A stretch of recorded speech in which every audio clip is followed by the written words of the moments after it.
25 ਤਾਰੀਖ ਨੂੰ ਜਿਵੇਂ ਡੱਲੇਵਾਲ ਸਾਹਿਬ ਨੇ ਦੱਸਿਆ, ਅਸੀਂ 4 ਸੱਜਣਾਂ ਨੇ ਬੈਠ ਕੇ ਸਰ ਸਰਵਣ ਸਿੰਘ ਪੰਧੇਰ ਤੇ ਉਹਨਾਂ ਦੇ ਇੱਕ ਹੋਰ ਸਾਥੀ ਸਾਡੇ ਕੋਲ ਆਏ।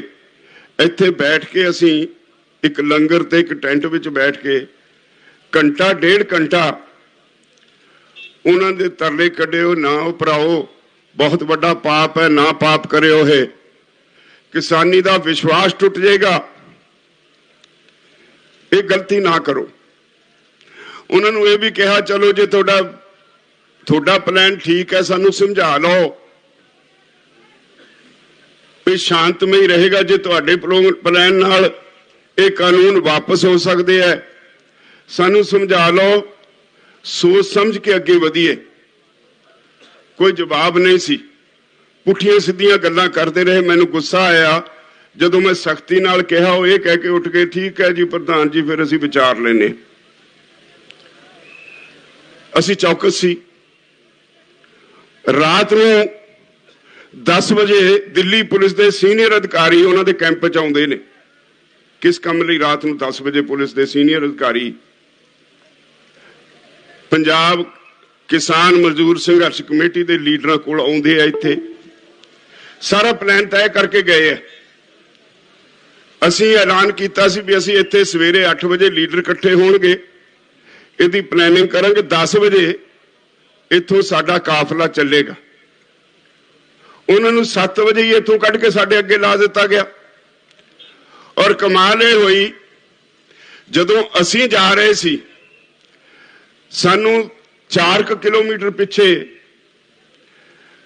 ਡਾਕਟਰ ਦਰਸ਼ਨਪਾਲ ਨੇ ਫੋਨ ਕਰਕੇ ਕੀਤਾ ਵੀ ਆਓ ਛੇਤੀ, ਪੁਲਿਸ ਨੇ ਆਪਣੇ ਬੰਦਿਆਂ ਨੂੰ ਆਪਣੇ ਰੂਟ ਤੇ ਚੱਲਣ ਤੋਂ ਰੋਕ ਦਿੱਤਾ ਹੋਇਆ, ਆਪਣੇ ਬੰਦਿਆਂ ਨੂੰ ਰੂਟ ਤੇ ਵਧਣ ਨਹੀਂ ਦਿੰਦੇ, ਅੱਗੇ ਰਿੰਗ ਰੋਡ ਵੱਲ ਨੂੰ ਧੱਕੇ ਨਾਲ ਤੋੜ ਰਹੇ ਨੇ।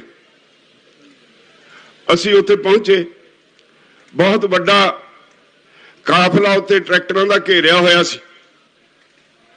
ਅਸੀਂ ਬਹੁਤ ਕੋਸ਼ਿਸ਼ ਕੀਤੀ ਵੀ ਸਾਰੇ ਟਰੈਕਟਰ ਆਪਣੇ ਰੂਟ ਤੇ ਮੁੜ ਜਾਣ। ਉੱਥੋਂ ਮੋੜ ਅਸੀਂ ਬਿਲਕੁਲ ਰਿੰਗ ਰੋਡ ਦੇ ਉਰਲੇ ਪਾਸੇ ਸੱਜੇ ਹੱਥ ਟਰਾਂਸਪੋਰਟ ਨਗਰ ਨੂੰ ਮੁੜਨਾ ਸੀ। ਅਸੀਂ ਇਹ ਰੂਟ ਜਦੋਂ ਬਣਾਏ ਸੀ, ਅਸੀਂ ਜਿਹੜੇ ਸੱਜਣ ਗਏ ਸੀ ਉਦੋਂ ਮੀਟਿੰਗ ਕਰਨ ਪੁਲਿਸ ਨਾਲ, ਉਹਨਾਂ ਨੂੰ ਇੱਕ ਗੱਲ ਕਹੀ ਸੀ ਵੀ ਦੇਖਿਓ ਰੂਟ ਉਹ ਬਣਾਇਓ ਜਿੱਥੇ ਲੋਕਾਂ ਦਾ ਬਹੁਤਾ ਸੰਘਣੀ ਵਸੋਂ ਹੋਵੇ ਤਾਂ ਕਿ ਲੋਕ ਇਹ ਪਰੇਡ ਨੂੰ ਦੇਖ ਸਕਣ। ਸੜਕਾਂ ਤੇ ਭਜਾਉਣਾ, ਕੱਲਾ ਸੜਕਾਂ ਤੇ ਜਿੱਥੇ ਕੋਈ ਦੇਖੇ ਹੀ ਨਾ, ਉਹ ਕੋਈ ਪਰੇਡ ਨਹੀਂ।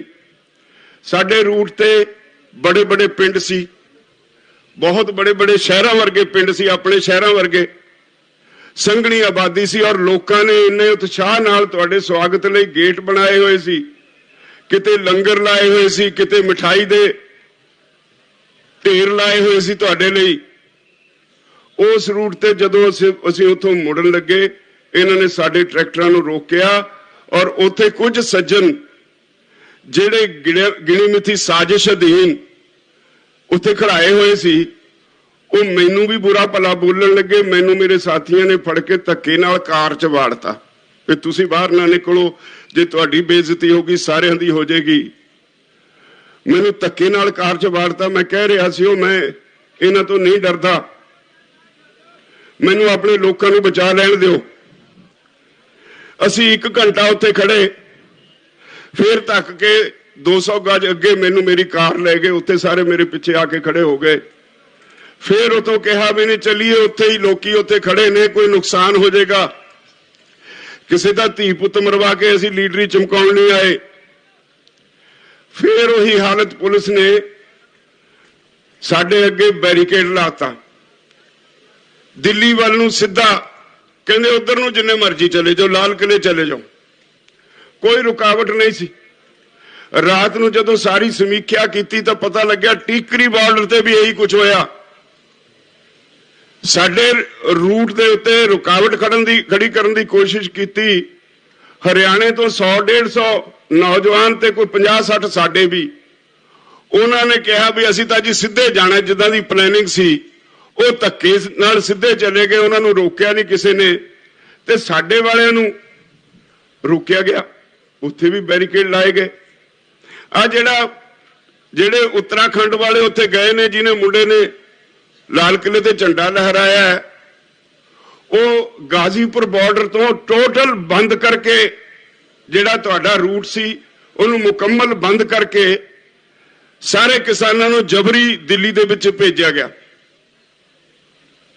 और कमाल दी गल है, मैं ना नहीं लेना, कुछ चैनल ने जिहड़े चंगा काम भी कर रहे हैं। एक चैनल ने सवाल किया सरकार ते, तुसी कह रहे हो इन्होंने प्रचार शुरू करता, उदों ही किसान मोर्चे की लीडरशिप तो बागी हो गए किसान। जिन्नी देर झंडा नहीं लहराया उन्नी देर यह प्रचार होंदा रहा।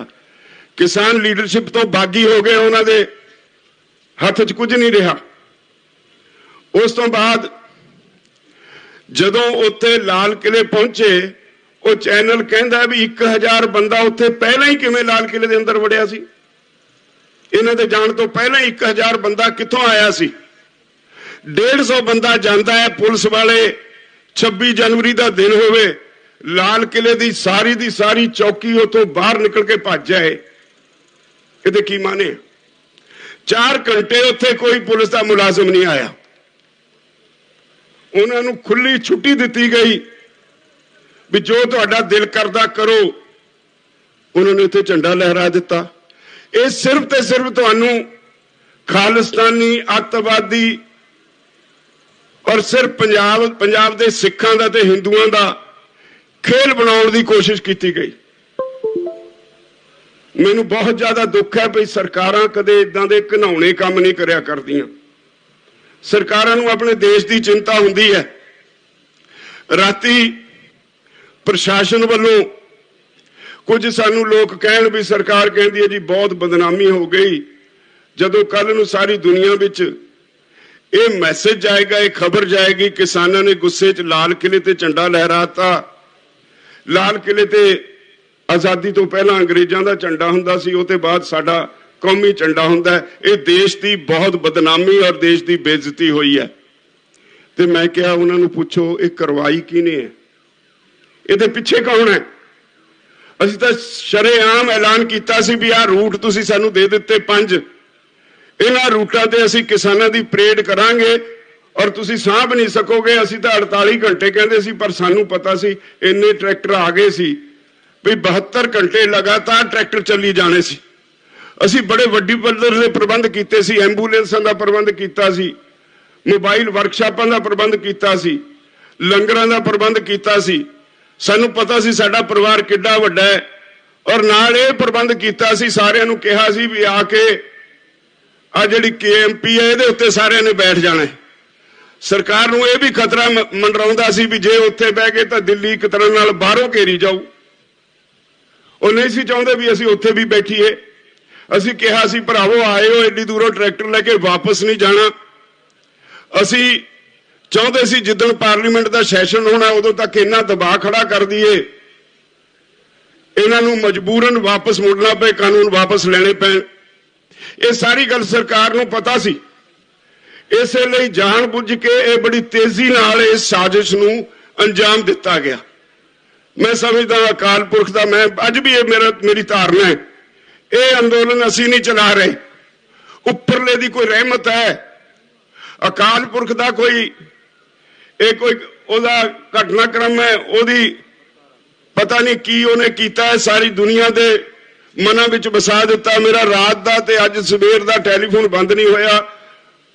विदेशों चों मैं थोड़ा दूर सी, विदेशों चों टैलीफोन आउंदे ने, लोकी कहंदे ने तकड़े रहो। सारा पंजाब, सारा देश, विदेशों च बैठे थोड़े भैन भरा सारे थोड़े नाल ने, गद्दार नंगे हो गए।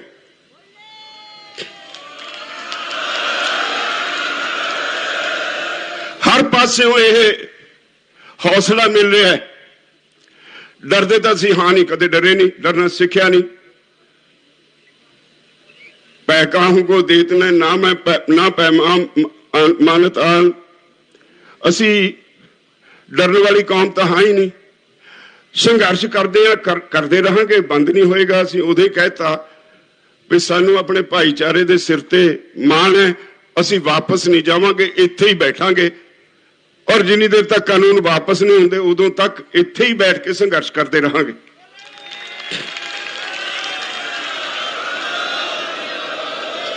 पर एक गल सानू ये भी ध्यान रखना चाहिए, पता होना चाहिए, जदों इहो जिहा माहौल बना दिता गया जिवें 26 जनवरी नूं असीं देश की सरकार उत्ते लाल किले उत्ते हमला करना होवे, इदां दा प्रचार किया गया भई दिल्ली फतेह करके आउणी है। फिर जिहड़ा साडा नौजवान वर्ग है उन्हां दा उत्तेजित होना कुदरती है। ये ठंडे दिमाग वाले लोगों का काम है भी वो ठंडे दिमाग नाल सोचण समझण भी जिहड़ी तुसीं गल कहंदे हो इहदा साडी पीढ़ी ते साडे बच्चों ते साडे नौजवानों ते की असर होएगा। जिहड़े जोश विच होश गुआ बैठे ने उन्हां ते की असर होएगा। ये सोचण तो बिना कुछ लोगों ने एडा वड्डा प्रचार किया जिवें दिल्ली ते हमला करना होवे। इन्हें बलदी ते तेल पाया।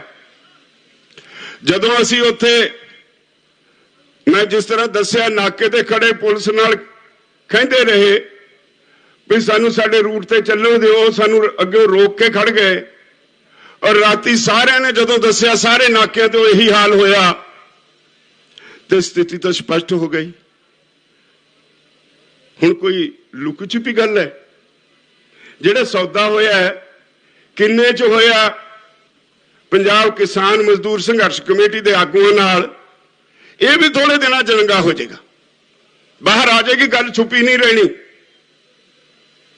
इनू कोई हुण जदों कोई किसी चीज का बीज दे उन्हें पुंगरना है, अज नहीं तो कल बाहर निकलना है।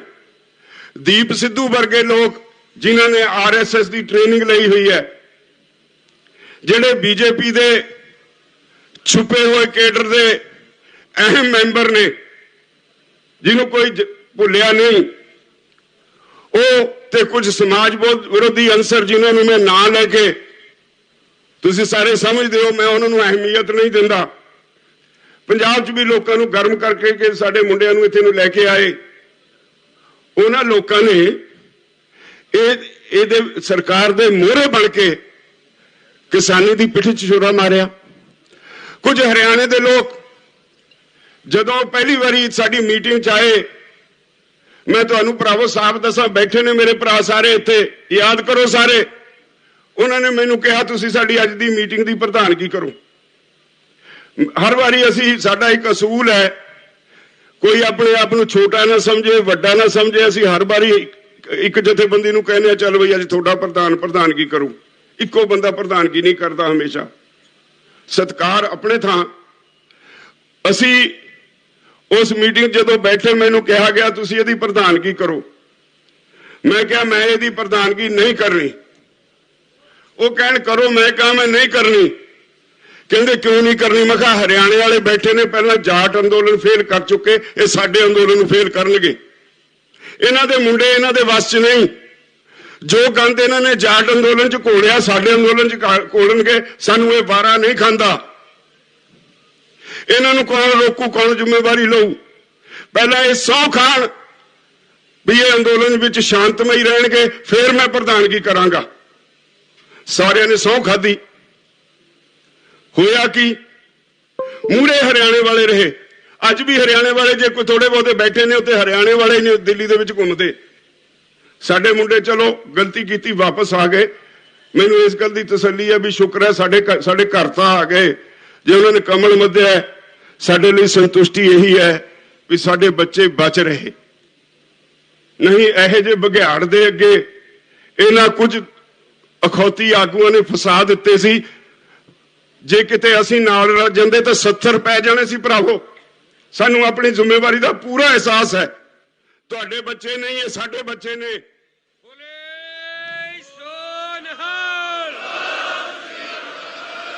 असीं अपनी खा पी ली हंडा लई, भविख इन्हां दा है, इन्हां दे भविख दी सानूं चिंता है। आ अंदोलन दा मुख जिहड़ा सानूं सामने दिंदा कारण वो इन्हां दे भविख नूं बचाउण दा है। ਸਾਡੇ ਆਉਣ ਵਾਲੀਆਂ 2-4 ਪੀੜ੍ਹੀਆਂ ਦੇ ਭਵਿੱਖ ਨੂੰ ਬਚਾਉਣ ਦਾ ਅੰਦੋਲਨ ਹੈ। ਇਸੇ ਲਈ ਅਸੀਂ ਜ਼ੋਰ ਦਿੰਦੇ ਰਹੇ, ਤਾਕਤ ਦੇ ਜ਼ੋਰ ਨਾਲ, ਲਾਠੀ ਗੋਲੀ ਨਾਲ ਸਰਕਾਰ ਨੂੰ ਨਹੀਂ ਕੋਈ ਹਰਾ ਸਕਦਾ।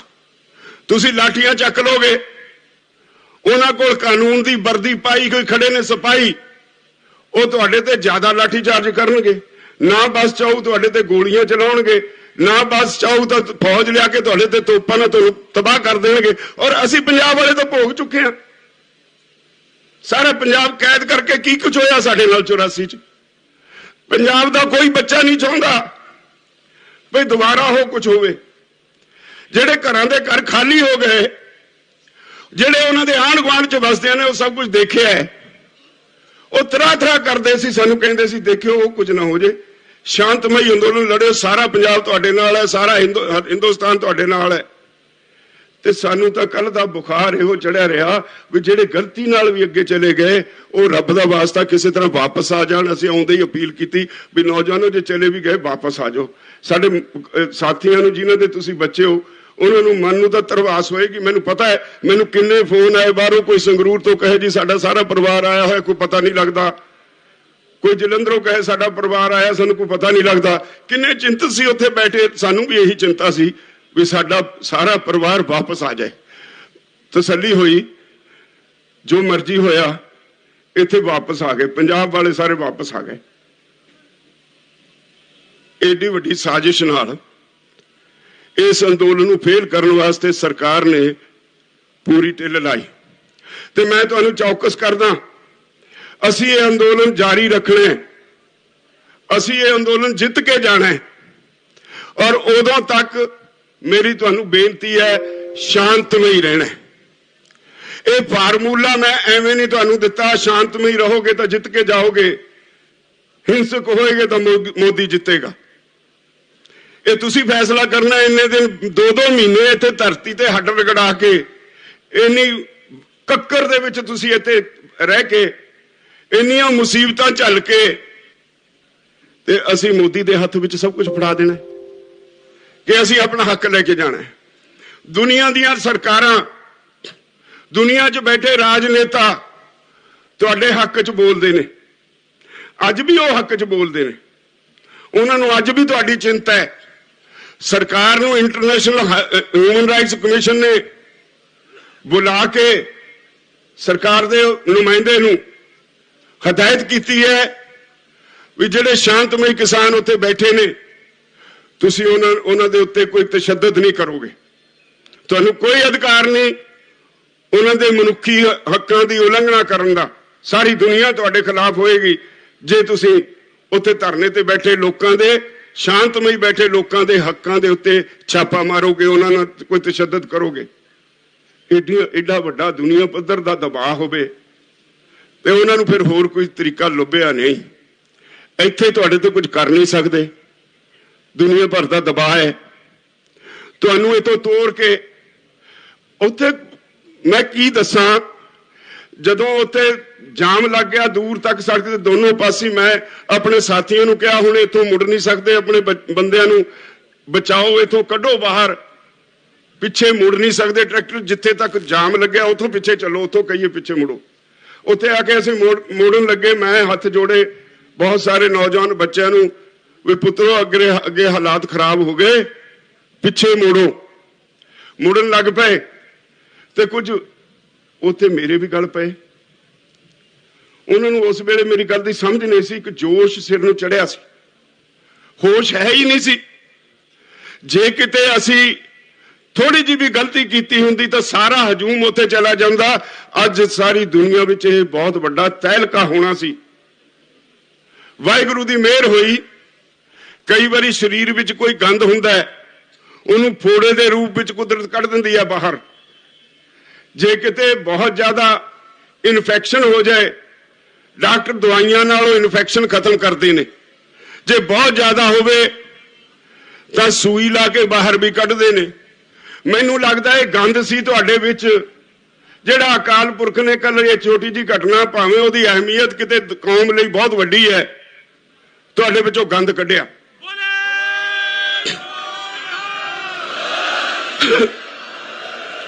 ਇਸੇ ਲਈ ਅਕਾਲ ਪੁਰਖ ਦੀ ਉਹ ਦੇਵੀ ਸ਼ਕਤੀ ਅੱਗੇ ਮੈਂ ਆਪਣਾ ਸਿਰ ਝੁਕਾਉਣਾ। ਉਹਨੇ ਸਾਫ਼ ਸੁਥਰਾ